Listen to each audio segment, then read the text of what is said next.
Jones, aka Jet Silver. A good match to my opponent, who is not going to be doing this. Okay. Okay, do not want to be splitting here against this 5-5 opener, because it's sort of a blitzing and a racing posture. Like he would have smushed me. I might have a cube already due to the positional crap over here. My position's sort of coming together nicely. It seems like it's a pretty solid take still, though. So to me, it seems like the double might be somewhat close, and the take is very easy. I think. Okay, he agrees, or at least he agrees it's a take. So he should be. Well, he can make his dues, although. Yeah, I guess that's the best play. I mean, he'd love to split, but the one is kind of bad. This one is not kind of bad because it bears on the 4. So it's 3 shots. I can get better builders for the 7 if I leave him, what is this, 5 shots? 6 shots because 3 hits. I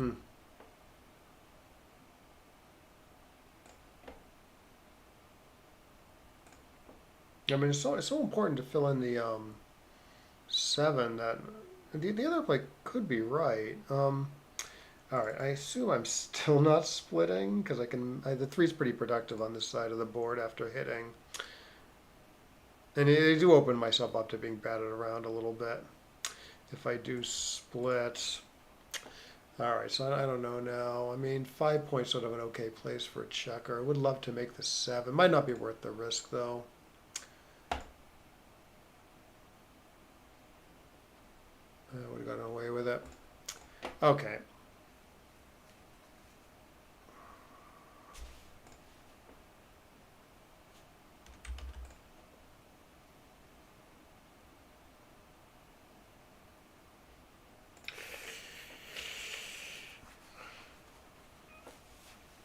Crush him?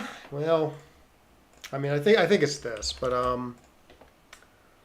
yeah, just runs or anchors. I don't really have anything. So maybe this is a little more threatening. Okay, what is this now? I can cover the ace. Yeah. Yeah, we'll take a look at the computer analysis after this. This I might have made some mistakes in there.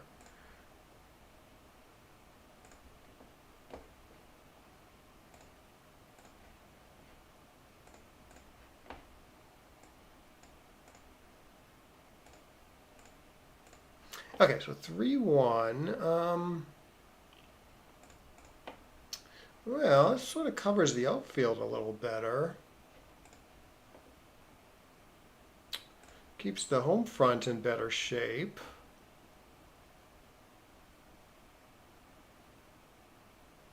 All right, so he can safety the guy on the 15 if he wants, and then play one more.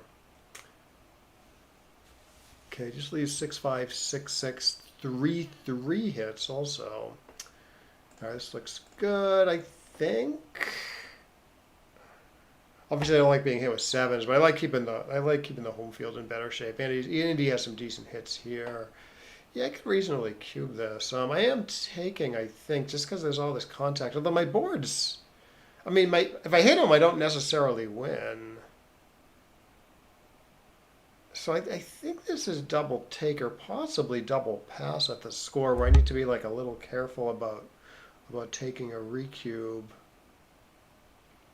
It just seems to me, even after he gets the guy safe on the 16, I still have some chances, some racing and hitting chances. So yeah, I'm getting some more. I'm sort of getting more confident this is double take at the score, anyways.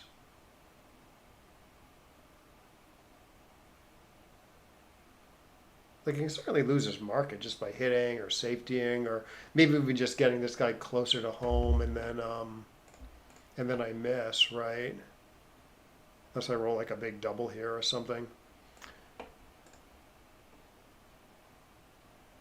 Well, he does have, well, he has his 2 blot numbers actually, 3-3. 3-3 is a blot, weirdly. And 6-6, obviously. Now he's got nothing. So I guess I don't want to mess up my board too badly. Still pretty far down in the race. I'm going to do this, both for future hitting chances and to slow him down a little bit. Like he would have played the 4-8 to 4 there. Ooh, okay, slowing him down. Okay. Okay, I get a shot. Just a single shot if he plays it correctly. Trois! No trois. Alright, I assume this is my best shot rather than crunching the board horribly. This doesn't have that many blot numbers anymore.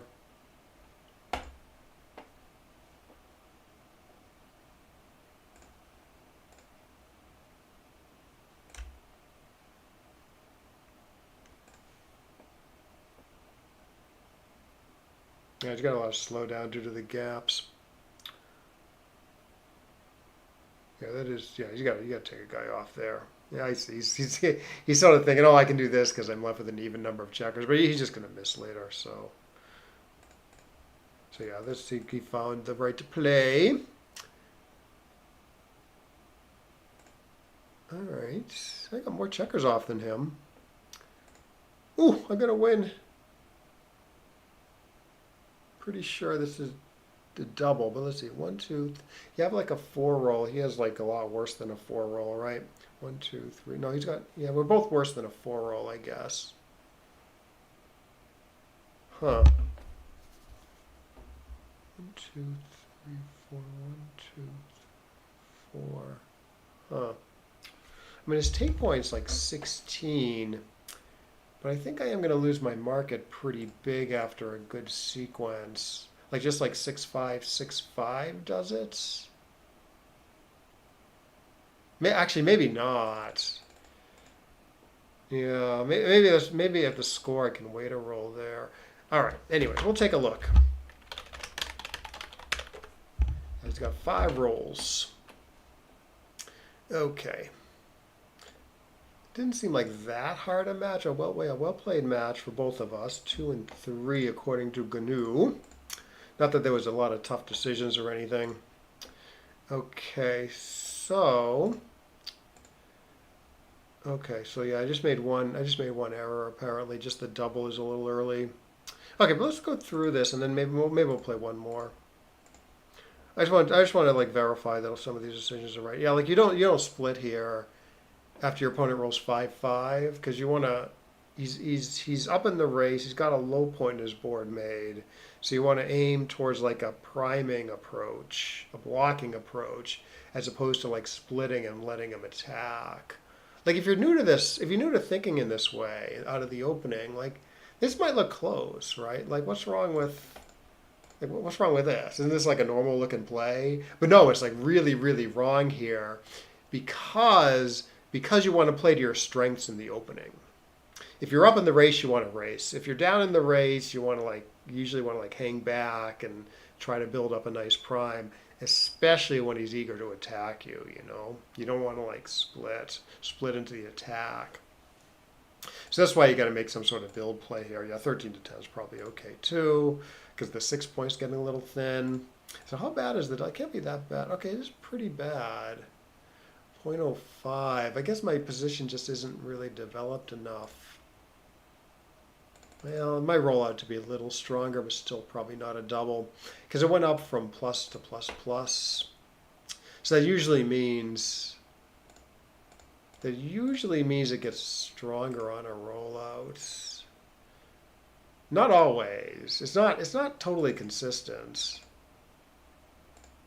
But if you look at the plus eval and it's something, and you look at the plus eval and it gets stronger for one side, that's like a decent indication it's going to get even stronger on a rollout. But like I said, it's not consistent.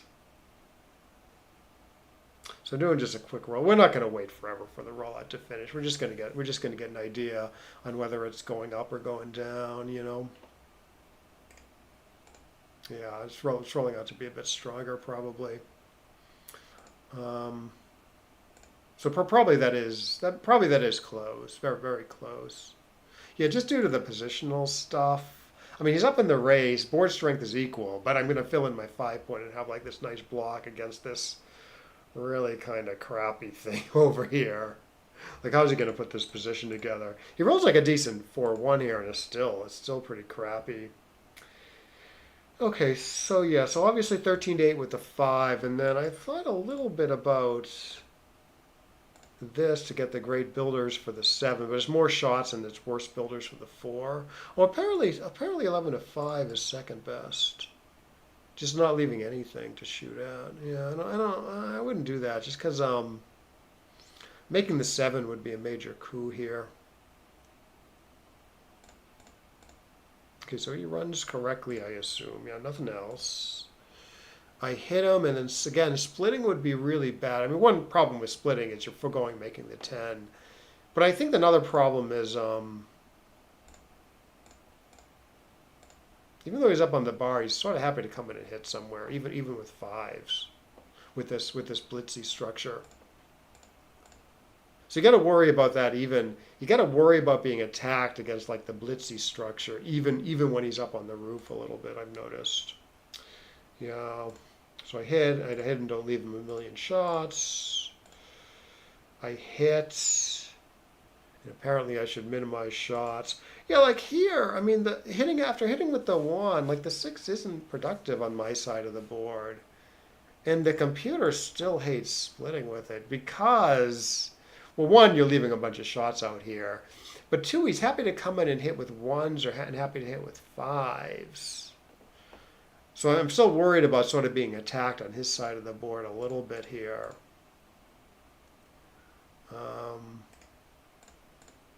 Okay, yeah, here. I wasn't totally sure. I mean, making the 7 apparently is a huge blunder.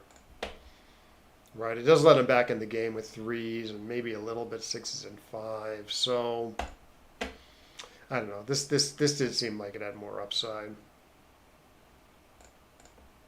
Could win a gammon. And it was a cover. Yeah, nothing better. I mean, I would consider hitting if it was just a single shot. He gets a good shot. I get a good shot. Yeah, he can't double me yet. It's just too much stuff out here to bring home, right? Well, it's getting a little close. So it's definitely gonna like his cube. Because he makes some progress. So good double, good take. Maybe if I had like a perfect board and the race was the same, maybe it would be a little shy of a cube because I sort of have two points of contact in his territory, right? He's got to kind of get by both of these things. But since my board is compromised, if I hit him, he's not necessarily lost. Okay, yeah, here I stay back. Apparently there's a better stay back play. Oh, it wants to keep the anchor, really? I wouldn't do that. The computer's top choice is this, screwing up the board. It's pretty unusual, because it doesn't seem like that dangerous to leave one guy back. Maybe the idea is like, if he can profitably hit me, then I lose out on my race. I lose out on my race vig a little bit. And the race is fairly close after the 4-4. But second best is apparently this. So what's wrong with my play compared to this? Oh, it doesn't want to slot? What's the big deal with slotting? Oh, it's this. Oh, okay. Slotting is better for building the board. It's better if I hit later, right? Because I'm gonna have a closed board a lot. But the race is close enough. It's only 9 pips after the roll. And it's a little closer than that because he has more wastage. So the computer is worried more about the race than about losing after getting hits. I see. And plus I'm not really hitting him next turn because I don't think he has any blot numbers.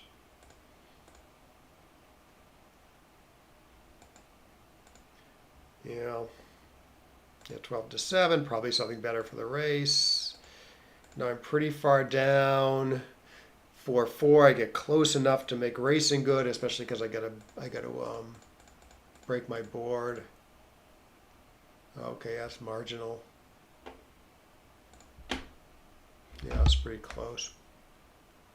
Yeah, so it's a take for money. It's kind of a big take for money still. So I guess you could argue it's not a cube because of the take point is much lower for him at the score. It's 16%. So the logic there is very simple. If he passes, he goes to 4-0 Crawford. If he takes, he's playing for the match. So his take point is the same as his equity from 4-0 Crawford, which if you look at the modern match equity table, it's around 16%. So that means his take point is exactly 16%. So he's pretty far away from a pass. But the other thing going on here is because the cube is dead after doubling, that means the doubling window opens up wider. In other words, I can be further from his take pass point and still have a good double, all other things being equal, which makes this a double even though, or close, even though it's some huge take. So yeah. So I thought about that okay, over the board.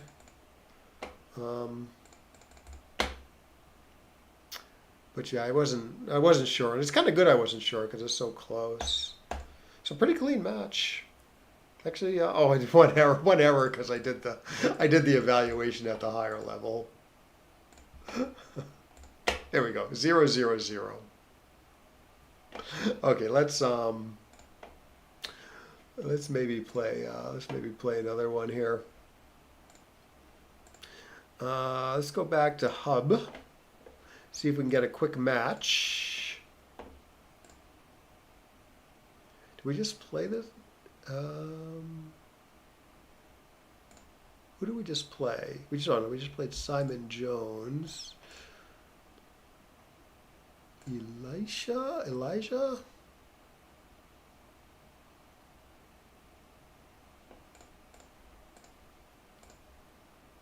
Okay. Oh, Jeff Arnold's got a very low PR.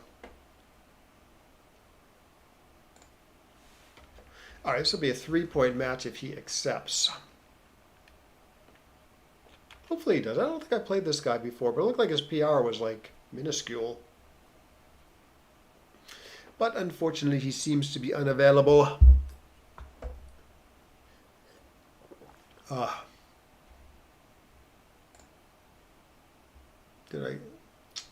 would invite this guy, but I might have invited him earlier and he rejected, so I don't know.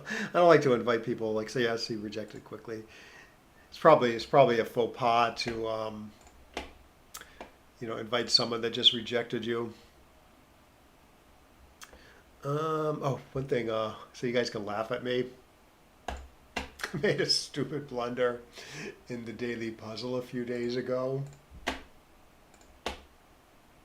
This position. Obviously entering with the 3, making the 6 prime with the 5.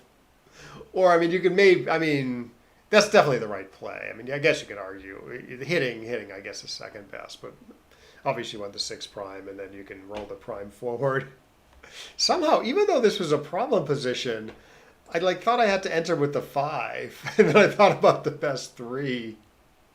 So I made a 0.45 blunder in the daily puzzle.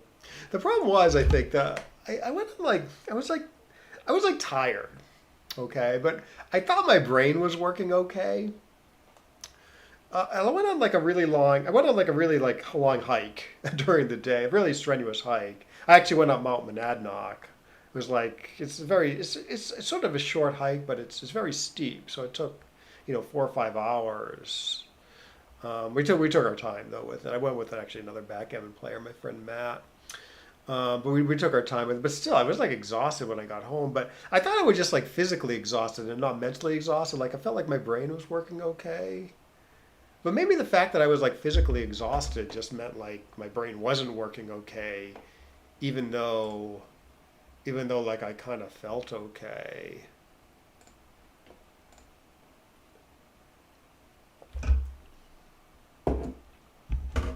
But yeah, that was surprised. The play is, if you have to enter with the 5, the play is actually kind of tough. The 3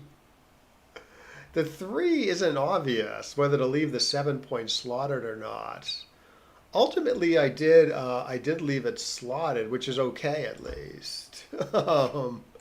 But yeah, obviously, I'm like thinking about the wrong stuff. Oh, the other thing going on there was like I ended with the five, and I thought long and hard about the three. So I spent all this time like looking between two or three options with the three. I didn't go back and think, oh, okay, maybe there's some other option other than other than the two or three plays I'm thinking about. Okay, anyway, so we have a 3-point match here. He rolled a nice he rolled a nice 6-6. Okay, so unlike the previous game, um, where like I was averse to splitting because I can get attacked. This is a little different here because I can't block him, right? Because he made the forward anchor. So I can't really concentrate on a prime now. So even though I don't love splitting against this structure where I might get attacked, there's really not another great option. Okay, so he says thank you for taking that. So that's nice. You're welcome. I'm happy to play whoever. This three-point match, so you can be a little aggressive with the cube at the score, but I think that this would be too optimistic. Even a dance here, I'm not totally sure. Because he still has like great structure. He just enters next turn and has a real game. So this is still a little light, I think. And now I'm not really sure how to play the 3-5. I mean, I think it's important to get this guy Backgammon going.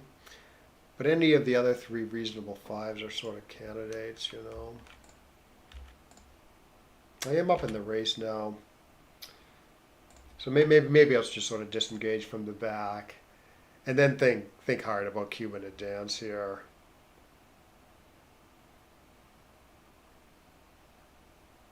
Yeah, so I wouldn't leave me a bunch of shots. 8-2 is kind of gross, but yeah, I think this is a good play. I think this is the best you can do.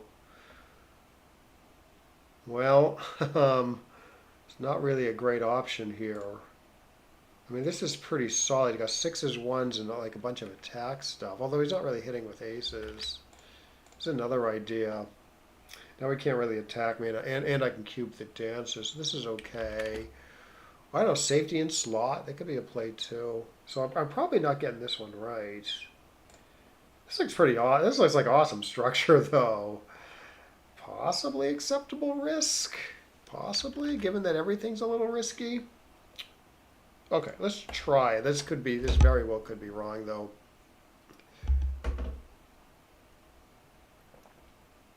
Yeah, if he hits me here, this is too exposed. Maybe he can make his 5-point instead of doing this.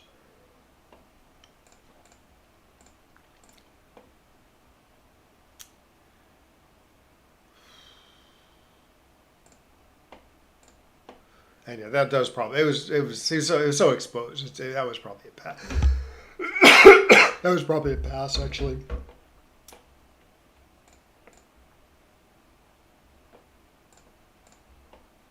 Yeah, wouldn't mind hitting on the 11 either, but I do kind of like getting this guy to the edge, ready to jump with sixes. Okay.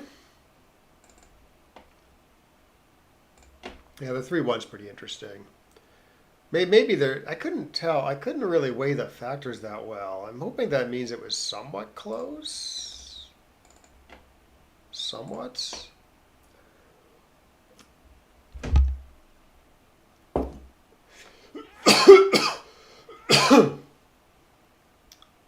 Oh, this doesn't look right.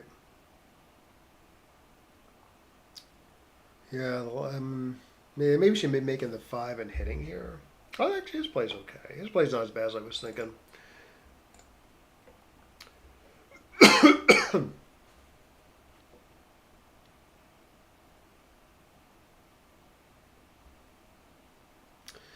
Okie dokie. So bad 6-6 by the opponent. Looks like he's playing it correctly, though.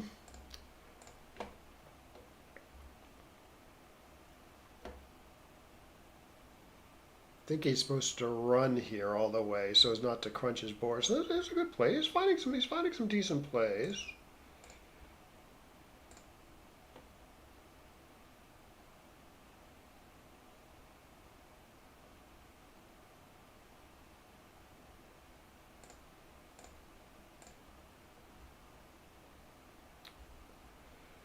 Okay, cover. Oh yeah, she cover the 3 here. It might hit me next turn. 6-6-4, 6-5 or blood or 6-1 apparently. The dice have a way of showing you what you're missing, you know. Oh, actually no, 6-5 is safe, believe it or not, because I can just play 6-1. But 6-4, 6-1. I guess that's it. But he missed. Should keep his. I think he can reasonably keep his anchor for another roll, so as not to be hit. Now he's got to crunch his board, but he can keep a 5-point board. Not like this. I think. Yeah, I think pretty sure there's a. So you play 4-1 squared, 5-2 squared. You keep a 5-point board there. It looks like this to me. I think it's like 0 blot numbers. Keep good spares, so I can hit them now.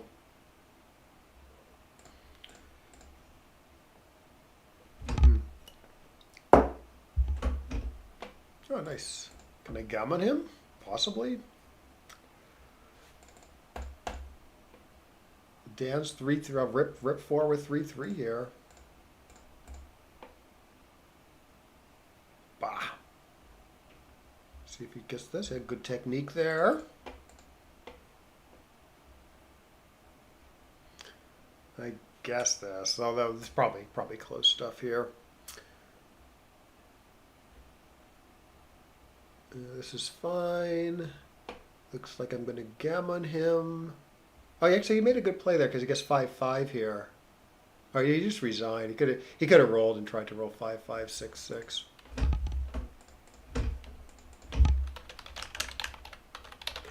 Guess he got discouraged, or just didn't see it.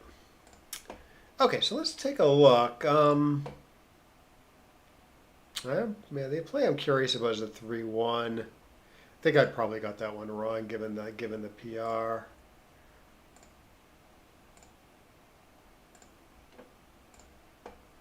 Okay, yes. See, just look at my errors. Oh, 13 to, what's going on here? Okay, so action swap board. Just look at my errors. Right, yeah, nothing else here. Running is second best.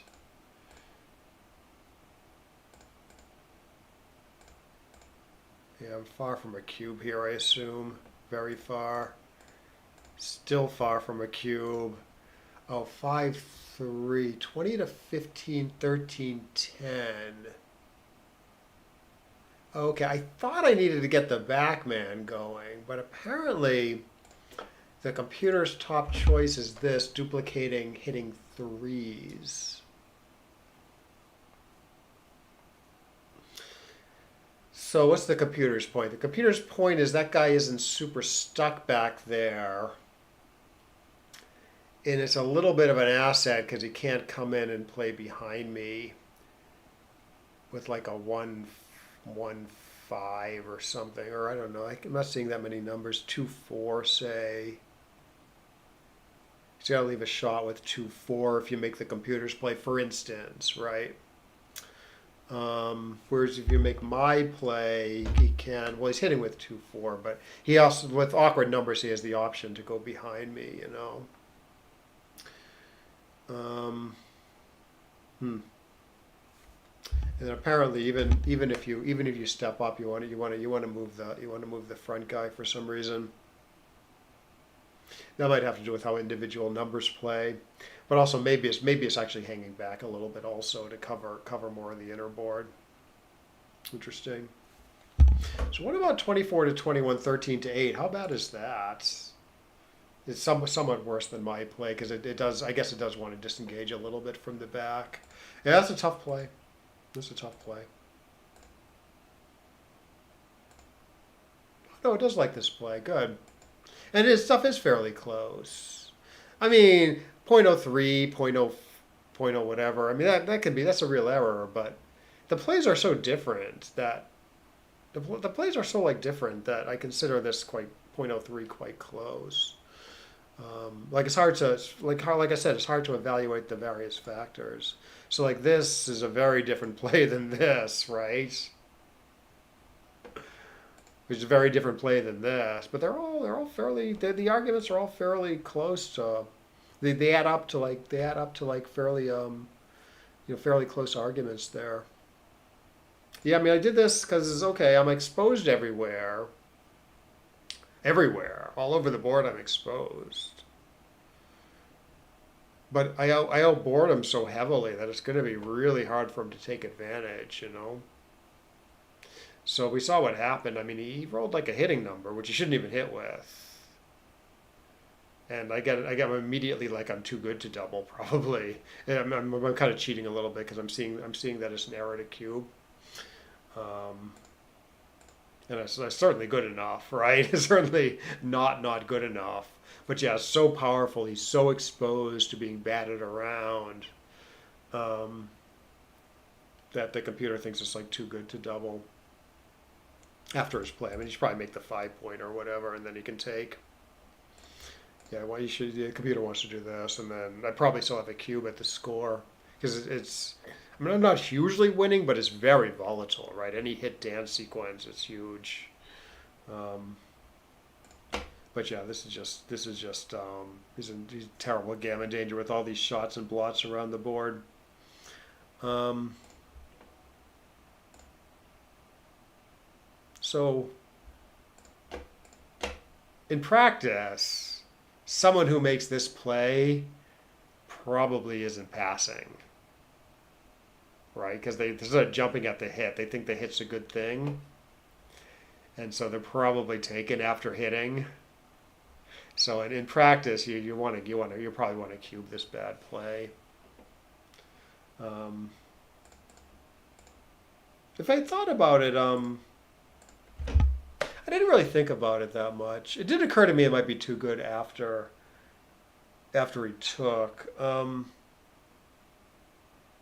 think I would have thought, if I thought about it, I think I would have realized this was too good. Because it's a triple shot, right? 2s, 4s, and 5s. And if I miss it, it looks like it's still in huge trouble. If I roll well, like one of my few missing numbers. So I guess that's some pretty strong indication it's too good. Like the only really bad number is dancing, of course. So I guess that was my one big error. Yeah, just two checker play errors and one cube blunder. Oh, really? Wants to hit on the 11 point? This is the other checker play error. I saw this play. I did. And stripping away that checker in the outfield, stripping away all his outfield control, and getting good flexibility in the outfield is worth something. The checker on the 2 point is pretty badly placed for him, so maybe it's not super important to hit that. Now, usually you do want to hit on your opponent's side of the board as opposed to your side of the board because you gain more in the race. But like here, the positional considerations can outweigh that. The positional considerations being the outfield control and the fact that this checker is pretty badly placed. What I liked about my play, and why I didn't seriously consider hitting on the 11, is I wanted to get this guy to the edge of the prime so I could jump with 6s. But apparently that's not a big deal here.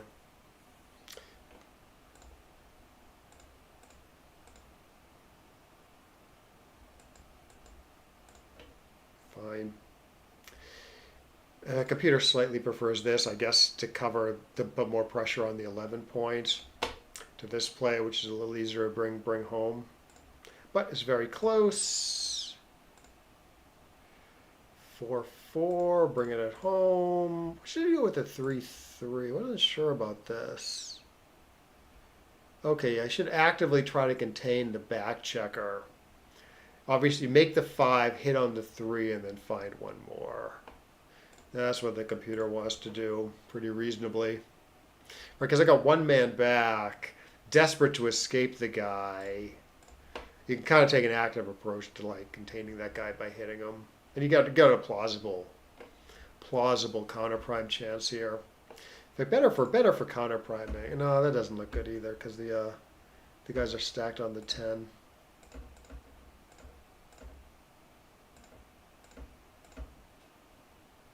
Good.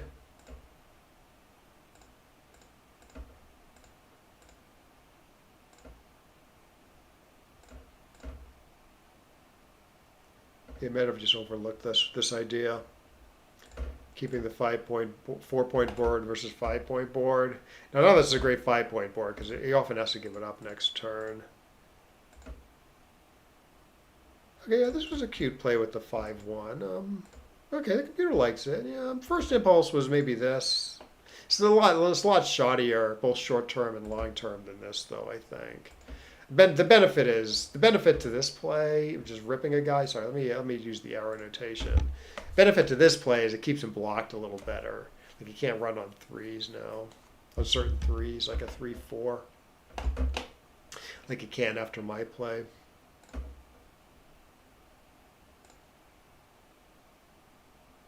Well, short term. Short term, this is, I believe, 0 blot numbers, regardless of what he does. If you make the other plays a lot of blot numbers. Long term, you could argue this is a little shoddier because I have the gap. But I think there's a big difference in immediate blot numbers. Yeah, I guess the crossover here, 13 to 12, that was good. I guess the crossover here, 21 to 18, which is okay at least. The computer likes it. It does duplicate his 6s somewhat, but I guess the computer's values the crossover and the fact that he can get off on 6-6 next turn. And then he makes like a decent, well, 18 to 14. Wait, what?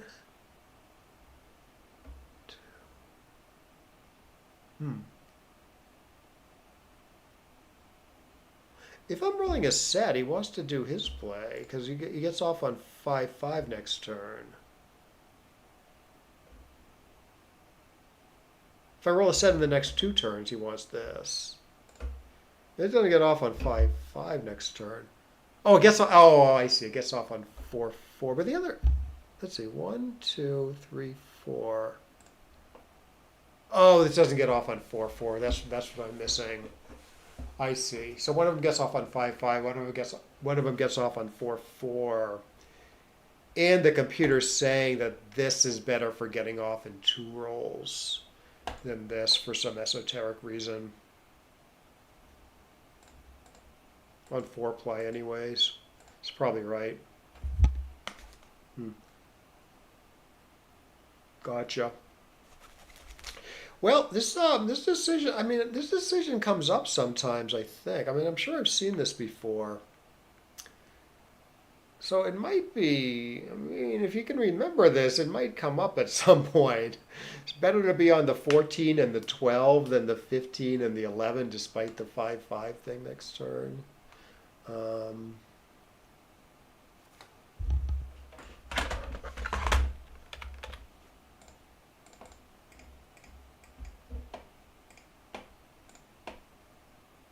Yeah, same here. Hey, George. Good to see you again. So do you play backgammon? Do you play a lot of backgammon? You mentioned that in Pakistan there's not a ton of backgammon being played, which is, I guess I rarely see Pakistani players playing online. I see like a lot of Iranian players though. I guess it's big. I guess it's big in that section of the world. But yeah, I'm just trying to internalize this because I think this comes up occasionally. You want 14 and 12 and not 15 and 11. Huh.